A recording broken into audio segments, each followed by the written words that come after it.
चल रही हैं, लेकिन अब कितनी सच है ये तो आप ही बताएंगे। लेकिन इन दोनों सवालों को मैं जोड़ दूं कि कांग्रेस की जो स्थिति है, तो आपको लगता है कि कर्नाटक की तुलना में आप यहां बहुत बेहतर स्थिति में हैं क्योंकि आप प्रतिपक्ष हैं, लेकिन सीएम साहब ये कह रहे हैं कि अब हर जिले में मोदी के चेहरे को आगे रखा जाएगा, तो एक तरीके से वो तो आपकी इस दृढ़ता को नहीं मान रहे हैं। हरी जी, मैं आपका भी दे देता हूँ, पहले प्रतीक जी का भी जवाब दे देता हूँ। समंदर मंथन करने जाते हैं ये तो हर 6 महीने 8 महीने में समंदर मंथन करते हैं।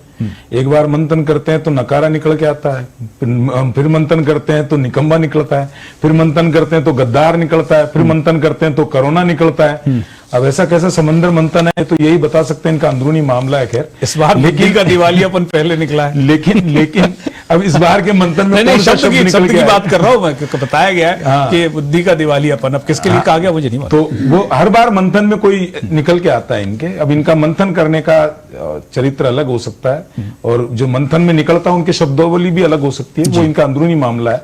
लेकिन जैसे मुख्यमंत्री जी ने कहा है, और उसका कहा है जो मैं बता दूं, बोल रहे हैं निकम्मा। अगर राजस्थान में कोई नकम्बा, निकारा और निकृष्ट कोई है, तो मुझे नाम लेने की आवश्यकता नहीं। राजस्थान की जनता जानती है कौन है और क्यों है। यह भी जानती है कि किस तरीके से युवाओं के पेपर नीलाम होते हैं, किस तरीके से महिलाओं के साथ में दुराचार होते हैं। मैं रोज अपन बैठ के टीवी पे यही बात करते हैं, किस तरीके से बिजली के फ्री देने के नाम पे बोल के और बैकडोर एंट्री से 60 पैसा प्रति यूनिट की जो है आप फ्यूल चार्ज लगा देते हैं। किस तरीके से महंगाई राहत कैंप लगाते हैं, और महंगाई राहत कैंप के अंदर ना पेट्रोल कम करते हैं, ना डीजल कम करते हैं। महंगाई राहत दे किसको रहे हो? एक शब्द की भी अगर महंगाई कम होती हो इन सब चीजों से तो बताइए। बीपीएल के कार्ड वहां बन नहीं रहे, आपके राशन कार्ड वहां पे बन नहीं रहे, अपडेट होते नहीं है। सिर्फ आपने एक राहत कैंप लगाया जिसमें 750 पहले मिलते थे, ऑलरेडी रजिस्टर्ड थे, उनको 1000 दे देते। बिजली की 50 यूनिट ऑलरेडी फ्री थी, अगर आपकी देने की नियत होती तो आप दे देते।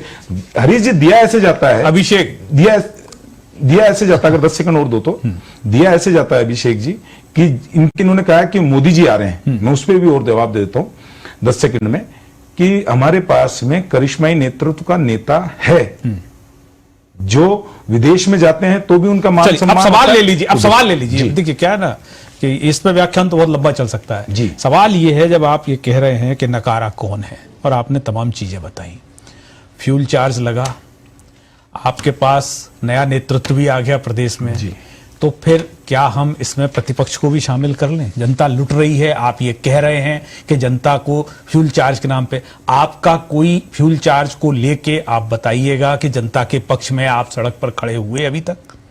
हरीश नकारा आप भी हुए कि नहीं, इस बात को बताइए। मैं बताता हूं उसके। हरीश जी, जब पिछली बार भी बिजली के दाम बढ़े थे तो हमने धरना प्रदर्शन किया था। हर तहसील हेडक्वार्टर के ऊपर हमने ज्ञापन दिया है, एसडीएम से राज्यपाल, मुख्यमंत्री, सबको, और हमने विरोध प्रदर्शन भी किया है। हर तरीके से सरकार को जगाने की पूरी कोशिश की है, और हमने जन आक्रोश यात्राएं निकाली थी इससे पहले, अगर आपको ध्यान हो तो उसमें भी हमने सरकार के मुद्दे की, सरकार को शायद मुद्दे याद आ जाए, पूरी जन आक्रोश यात्रा के अंदर बिजली पानी इसी के मुद्दे थे। और ये सरकार जो है उसके बाद भी हमने जनसभाएं की, सरकार को जगाने के लिए क्या कि कोई कर ले। अब चुनावी मोड के अंदर है, राजस्थान की जनता देख रही है, और ये कह रहे थे कि 156 आएगी।